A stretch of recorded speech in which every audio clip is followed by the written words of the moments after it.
saying that, you know, and in speaking of us not having a strategy, that's correct. I think that we do need to maybe listen to this group that we've asked to meet and see if we can get ongoing input from them. I think that would be a wonderful thing. But right now we have to deal with New Year's Eve because that's the one that's most imminent. That's the one where we're going to have the biggest impact for a possible super spreader event. And I think we need to deal with that. You know, as far as the strategy, hell, we don't even have a national strategy on this pandemic. Okay? So right now, we are like all the other cities across this nation that are trying to deal in the best way we know how with a pandemic for which we have no leadership from the very top.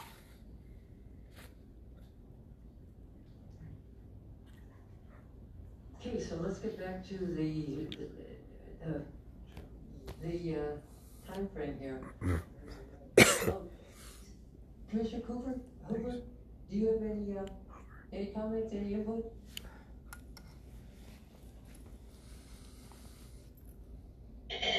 I would just like us, number one, to clarify curfew, as I had brought it up earlier with the city manager, and number two, when we say curfew at whatever time, what does that mean? Does that mean at that point in time everybody needs to be gone, or at that point in time the bars and restaurants need to kick everybody out? What is it that we're defining curfew as? That's what I need. I would say my opinion would be that at 10 o'clock the businesses close and code and police start moving people off the street. And granted, it's going to take a while. Chief, what do you think? As quickly as we can. Okay. I mean, we closed the bars on St. Patrick's Day at 5. It took a while, but we got it done. Okay. All right. And I'd also like to ask that you do define curfew. I mean, is it just bars and restaurants are closed? Is everything closed? Is everybody supposed to be off all streets? I think our objective, my objective is to move people off the streets. Go home, back to your vacation rental, go back to your hotel room, have a nice, safe glass of champagne, you know, with your husband, wife, partner, whatever it is, and be safe while you're in Key West. And I don't know. Can I get opinions of the rest of the commission?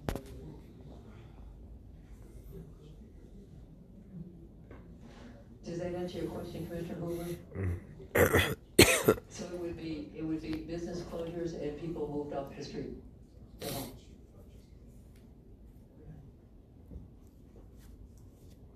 Okay, I think we still have to discuss the issue though of time frame.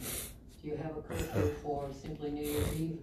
Or do you have a curfew for the days leading up to New Year's Eve? Commissioner Oakley? I think that if we're going to talk curfew at all, I think we need to talk curfew for the days following New Year's Eve rather than the days leading up to it. So you're talking about January 1st, January 2nd? Yeah. New Year's Eve is on a Friday night? Thursday, I think. Thursday? Is it Thursday night? New Year's Day is Friday. Okay, so New Year's Eve, okay. So it would be Thursday, Friday, Saturday? Would that be your recommendation? That's what I'm thinking. Okay. Any other opinions? Madam Mayor, I agree with Commissioner. I think that I think management, we had discussion earlier, they were suggesting perhaps the entire week. I think I would be comfortable with the Thursday, Friday, and Saturday, since New Year's is New Year's Eve is Thursday, so if they're gonna make their reservations for Thursday, they were probably gonna do that whole weekend, Thursday, Friday, Saturday, so this would discourage perhaps some of those from coming. Any other comments?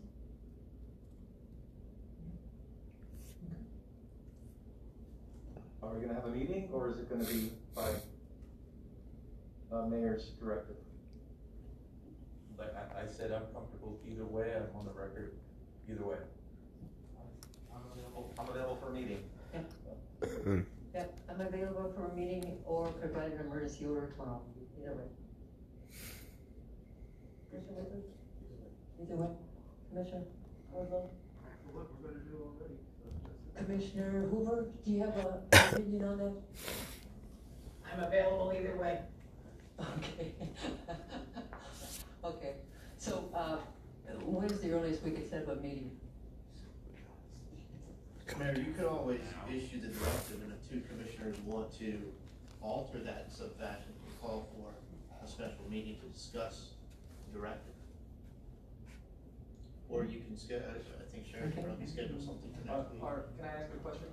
Are you going to incorporate the other 5 recommendations or 6 recommendations from the Health and Business Advisory Committee, or are you only focusing on a curfew? That would be a question for the mayor or the manager. Well, I can speak to the outdoor seating. I cannot recommend the outdoor seating. I think that becomes very problematic as far as liability. So in that particular, obviously, the streets are going to be closed, so that's already been adhered to. I mean, that was planned far before the committee. The corral and the street seating, and I think, once crowds do come, whatever the crowd size is, that becomes a kind of a problem to manage. You got people moving, whatever the size of the crowd is in mass, and then coming up on a barricade and a table and people seated, and I think that's gonna cause for problems, and then, should things get out of hand, then you've got things to launch very close at hand. So that, I would think, would be a problem.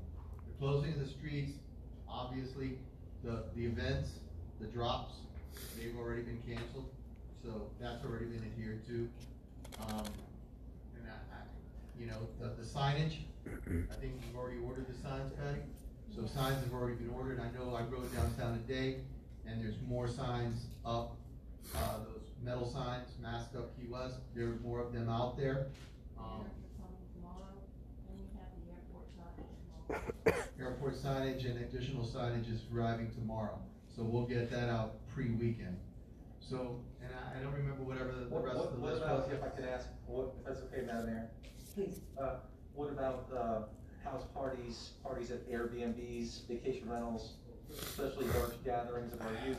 I think that was a major concern of the Health and Business Advisory Committee. Oh, I can imagine it is, and I'm sure we're going to get calls.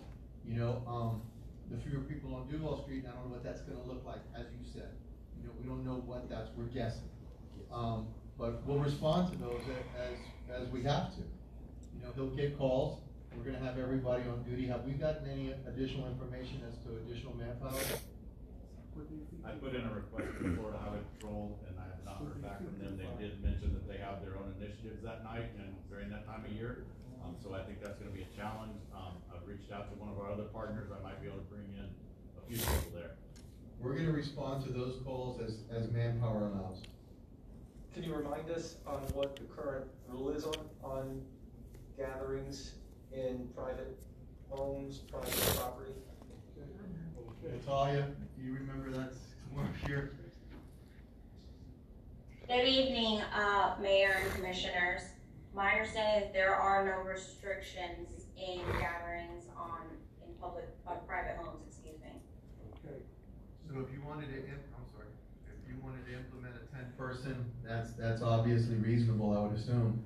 I mean, that would be something that we would have to do at a local level, and I don't even know if that's enforceable. It is. So. I'm just asking about the process.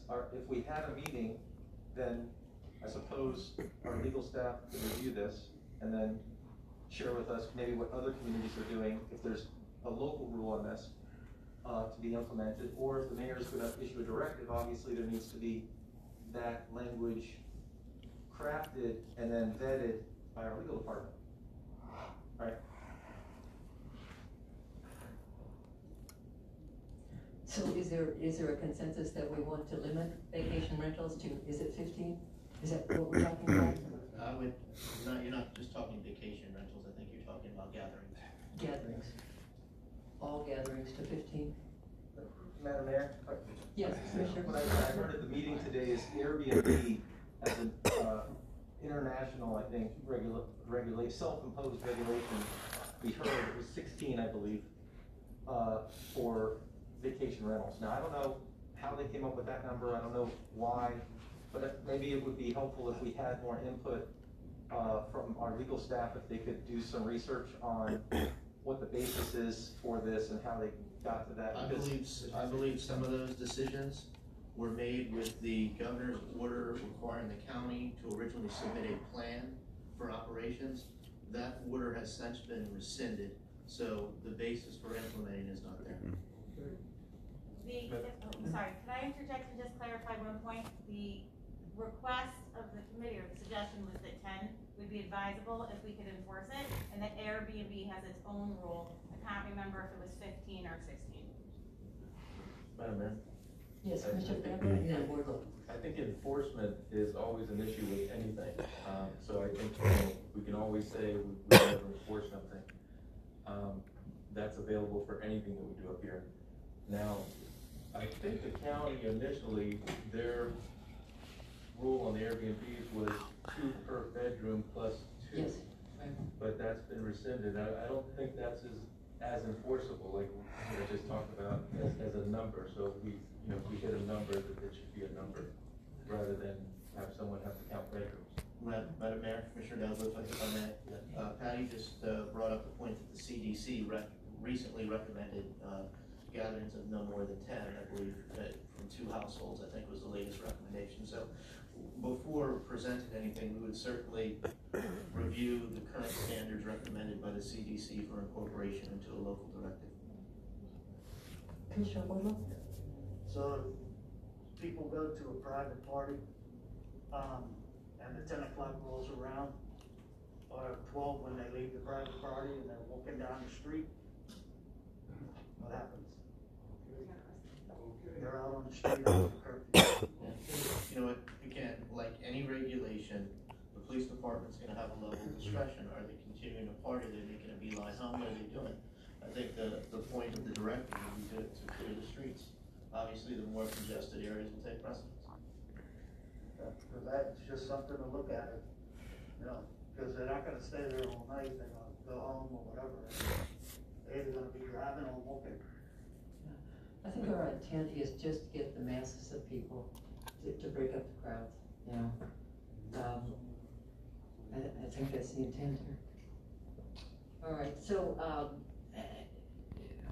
refresh my memory, because I'm not sure we're there yet. But we want to talk about maximum number of people in vacation rentals, curfew, and it seems like moving people outside, close down Duval Street, that's already taken care of. Help restaurants and bars limit indoor capacity. They can head outdoors, cancel events, that's already been done. Curfew is done, send an advisory. I think that we can certainly do that. Number 5, abundance of signage, it sounds like that's being taken care of. Limit capacity, we can add that to our, whatever it is, whether it's an ordinance or an emergency measure, we can certainly add that to that. And that will take care of those 7 items then. Madam Mayor? Yes, Mr. Hoover? I just want to say I just checked the chat log, and Ben Hernandez, I believe is who was speaking, said CDC is maximum 10 as a recommendation. Airbnb is limited to 6. They have a global ban on parties and limits to 16. Okay, so 6, and they have a global ban to 16, 1 6? Yes, Okay. ma'am. Thank you. All right, can you take that information, Sean, as we draft up what we're drafting up? All right. Any other issues? Okay. Can we hear from the public? Absolutely. Yep. Joe Longo, and then Monica Woodbury. You have 3 minutes.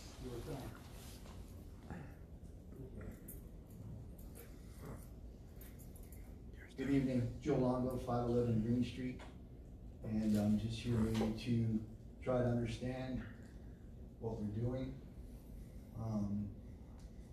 and a couple of facts from the restaurant industry that you might not know or you might not be thinking of. Number one fact, you know, you're talking about a 10 p.m. curfew. This does not make us a 10 p.m. curfew. This makes us a 9 p.m. curfew. You cannot go into a restaurant, sit down, order, have your food cooked, have your food served, pay for your food and leave in less than 40 minutes downtown. It's not gonna happen. So when you say 10, it's really 9 for us. So that's something I don't think that anybody ever thinks about. So if you're gonna do 12, it would be 11 for us. Just giving you some information on your decision-making process here. And I don't know if anybody remembers what happened during lobster season.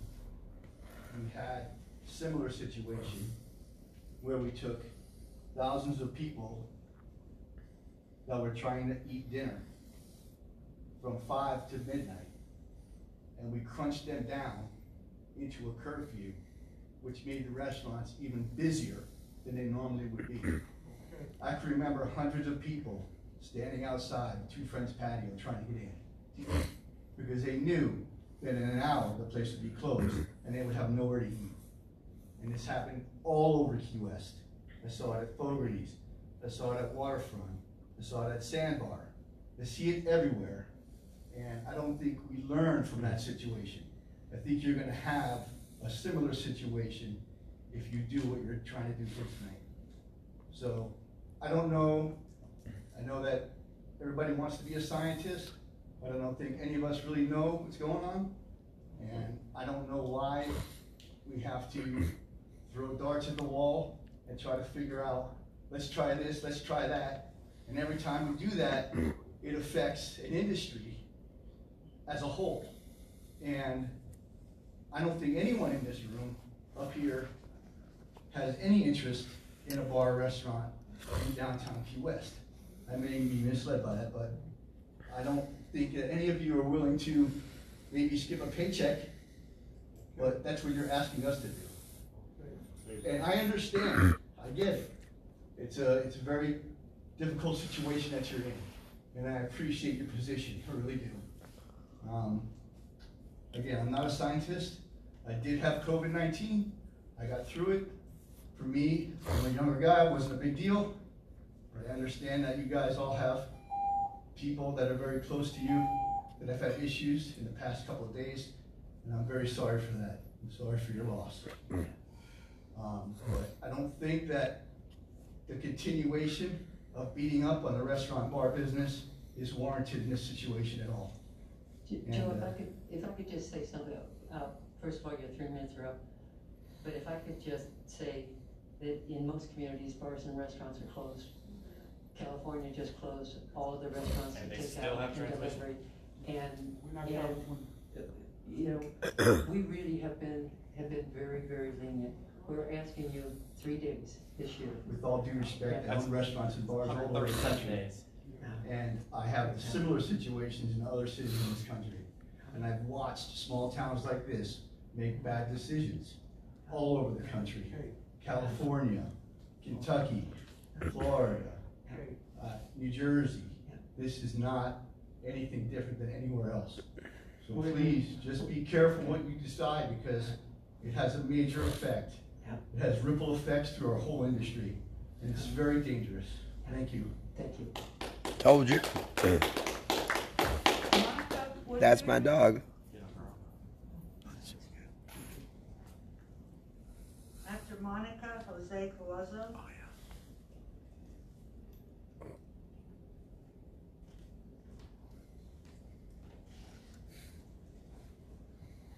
Just gonna read what I got to say here. First and foremost, I want to remind everyone of Governor DeSantis' order and for our citizens and our constitutional rights. The city alone has no right in infringing on them. I was just in northern Florida a week ago.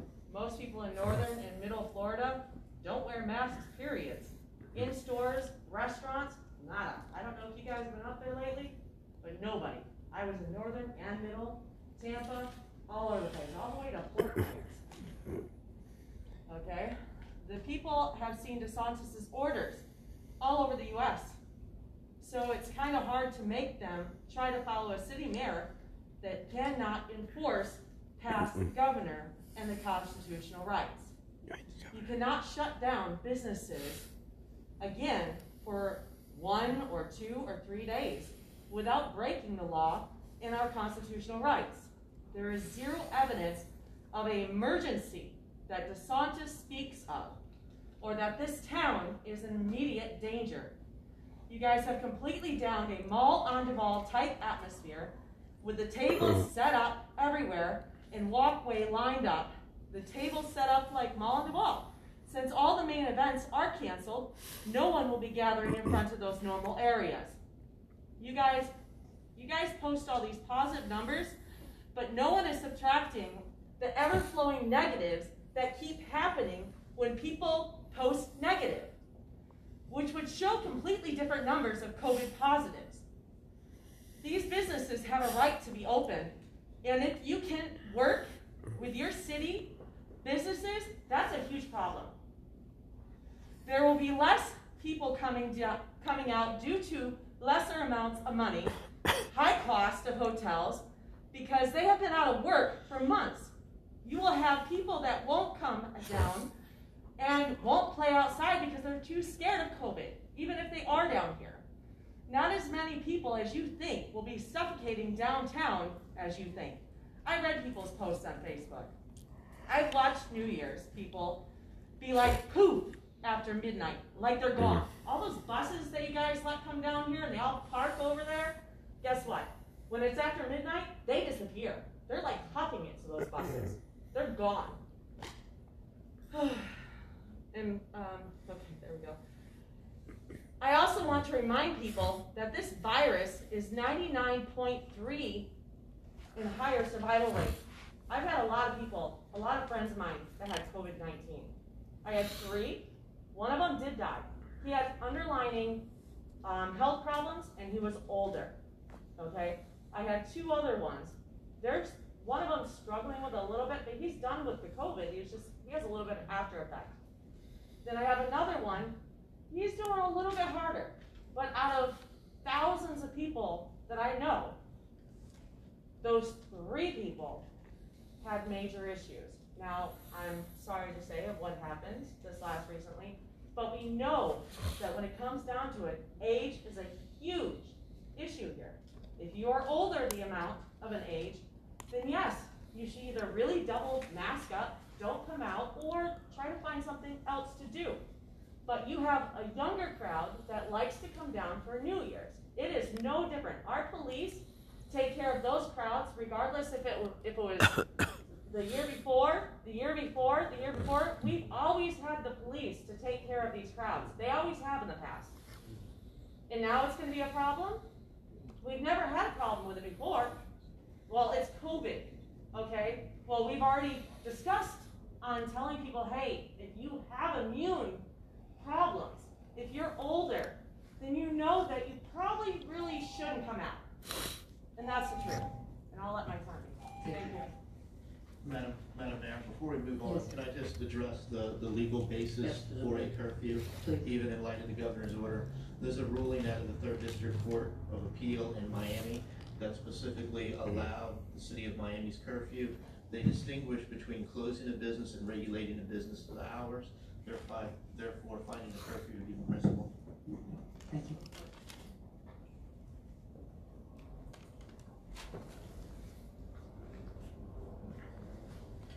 Check 1. Good evening, Madam Mayor. Excuse me, Louie, could you put a mask on, please? That's how we're gonna start. You got schooled. Yeah.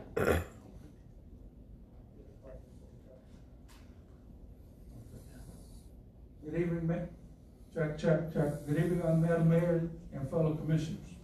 So I'll make this brief here. What I'm seeing here today is making me very upset. And I'm gonna get to the meats and potatoes here. Some of y'all are not gonna like what I say, but these things have to be said. Okay. First of all, I don't know whose idea this was to have a discussion item. This is a travesty, for the public. It should have never been on a discussion item ever, okay?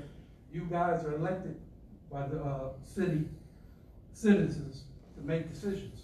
So you can't drown out people's opinions by having a discussion item and just voting on it. So I applaud the courage of Commissioner Kaufman to call this to a special meeting. This is how democracy works. Once again, this is not a dictatorship. Okay, that's number one.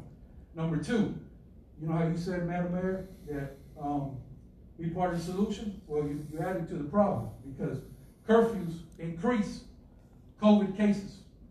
Let me say that again in case you missed it. Curfews increase COVID cases. So what you're gonna do is, you're not on the street. You told me when we had a conversation, you don't get out your car. So I'm gonna tell you what's happening on the streets. These people are coming. You can put a curfew at 8 in the morning. They still gonna come down to Key West. So what you asking these people, the police chief and the code enforcement, to do to enforce policy is not possible. All you're gonna do is move a crowd from point A to point B. You're gonna have block parties, house parties, every party you could imagine, hundreds at a time. Your service, call for service at the police department gonna explode the phone lines. That's what's gonna happen. This is the reality of the situation.